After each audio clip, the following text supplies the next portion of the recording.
All right, Shalom. First and foremost, I want to give all praise, honor, and glory to Yahweh, Bahashem, Yahweh Shai, Waharachach, Wadash. Double honors to our apostles and our elders of Great Millstone that rule well. Peace, salutations, and many blessings to you, elect Aki. I'm kicking this word in sincerity and in truth. I'm the brother Sha'ar from the Great Millstone Dallas camp. And right now, this is going to be what I'm going to go into through the Spirit is going to be another account of one of our ancient forefathers and how he had applied faith and trusting in Yahweh Bashem, Yahweh Shai, along with the host, and how he persevered through perils. All right, because the reason why I like going into these lessons and putting them on wax through the Spirit is because there is going to come a time when we're going to have to really wholeheartedly trust in the Lord. Now, of course, we understand that we're supposed to have this mindset every day, but the day is coming where our faith is truly going to be tested. All right. Yahweh Bashem, Yahweh Shai is going to throw something in our way. And he wants to really see our mind state and see what we're going to do. All right. We know the mark of the beast is right around the corner. And that's going to be a trying time for a lot of you so-called Negroes, Latinos, and Native Americans. All right. And what are you going to do in that day when somebody has a gun pointed at your forehead? All right. The average Joe Smo, Joe Six-Pack will scream and shout or whatever because they're looking death in the face. All right.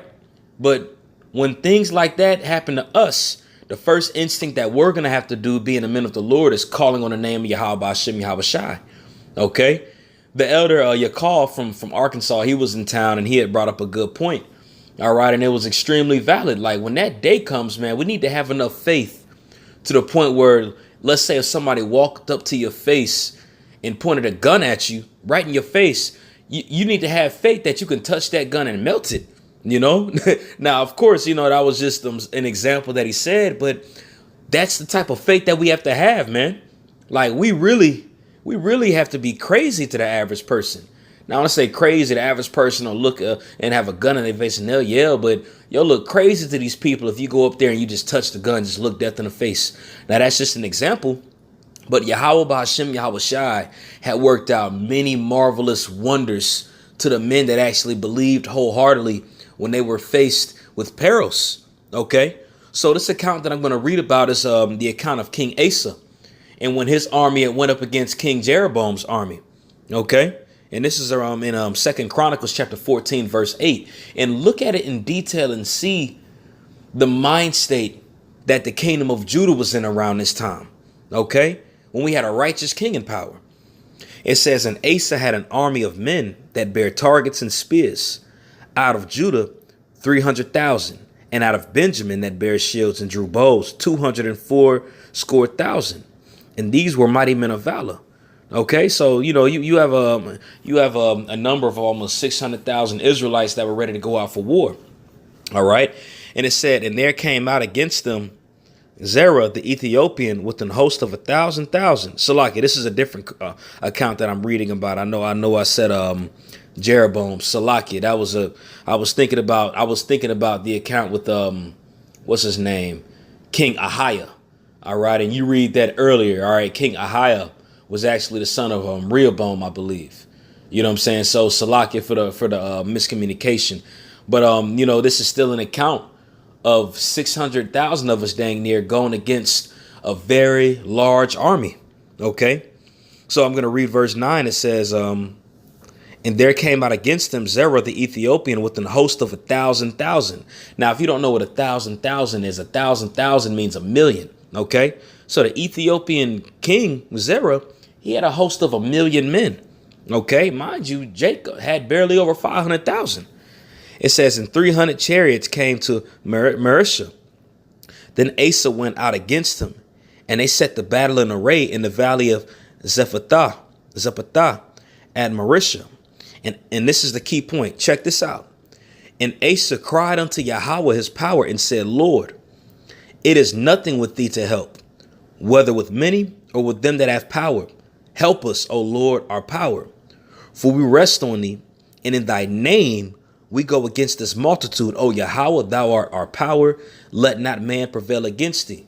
OK, so you take into the account, once you put yourself in the shoes of Asa and the men of Judah, looking at that large host of the Ethiopians, any average person would get worried. because that's a million men that you watching. But what did Asa do off instinct, off the rip? He cried unto Yahweh Ba'Shem Yahweh Shai. All right. What did Elijah do when those military men came at him? He cried unto Yahweh Ba'Shem Yahweh Shai. What did Moses do when Pharaoh was chasing after us right before we got to the Red Sea? He cried unto Yahweh Ba'Shem Yahweh Shai. We need to make that a habit every time we're in perils, whether it be something minor or something major, which we know major things are coming. Daniel, the 12th chapter, talked about a time that wasn't good, that never existed, that's coming. So what mind state do we have to have when that day comes? We need to have the mindset of these ancient men. And we start within our everyday process of things that we going through, the different hells that we catch. We have the opportunity to call on to Yahweh Ba'Shem Yahweh Shai to deliver us out of that situation. And only calling on it, you have to believe in it wholeheartedly. To a degree, you have to walk into it emotionless. Now, when I say emotionless, just hear me out through the spirit. When I say that, when you call on to him, don't think of nothing afterwards. Just believe that he's going to execute. Because as soon as you have those different thoughts, those are different little seeds of Satan's devices that gets thrown in your head, and it causes you to doubt, and whatever the case is. Those ancient men believed 100% when they called on Yahweh Ba'Shem Yahweh Shai. That's why he was able to execute it right then afterward. All right. But we have to believe that. We have to believe that that power works within us, that power is here.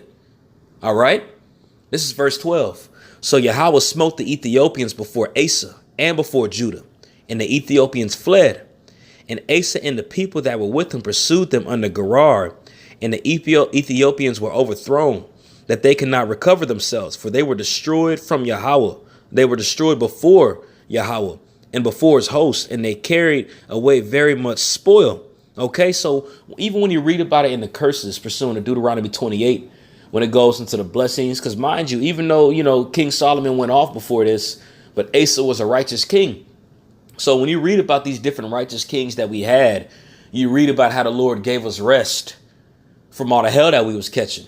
Okay, so when you go into the blessings to a degree still was befalling on Israel, because we had a righteous king that was over us around this time, who was King Asa, who followed the ways of the Lord. So Yahweh Ba'Shem Yahweh Shai rewarded us with different things.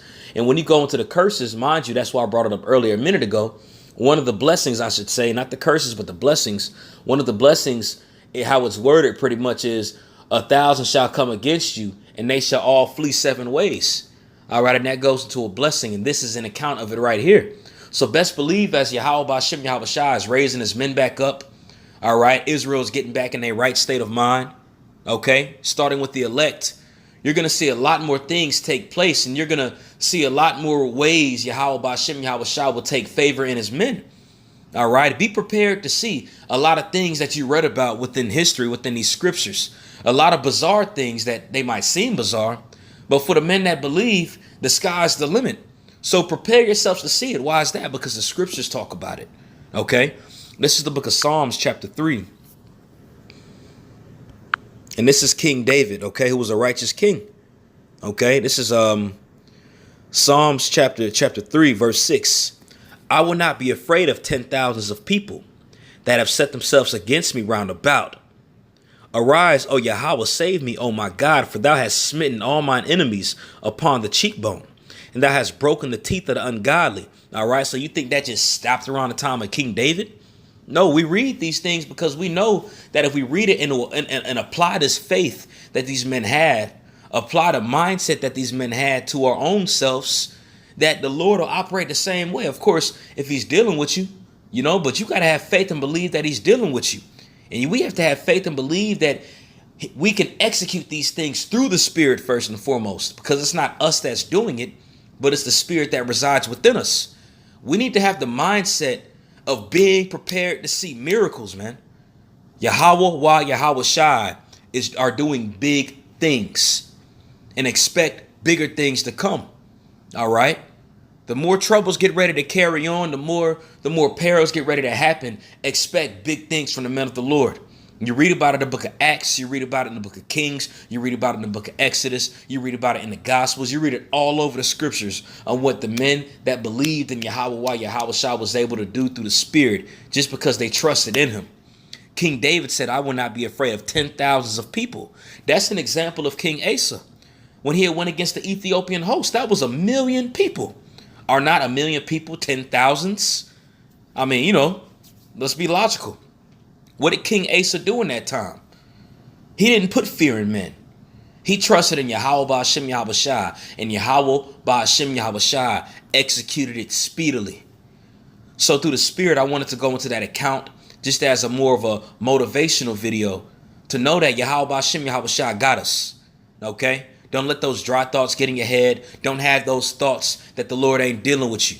All right? If you have those thoughts, pray it off. Wake the hell up. Yahweh Ba'Hashem Yahweh Shai is doing a lot of things for the men that believe. All right? So just believe. That's all you need to do is believe. And with believing, more things will come pursuing to righteousness in the Spirit. But believe and fear his holy name. All right? Call halal Yahweh Ba'Hashem Yahweh Shai wa Harakak Wadash. Double honors to our apostles and our elders of Great Millstone that rule well. Peace and salutations and many blessings to you elect Akim across the four winds of this earth, kicking this word of sincerity and in truth. Shalom.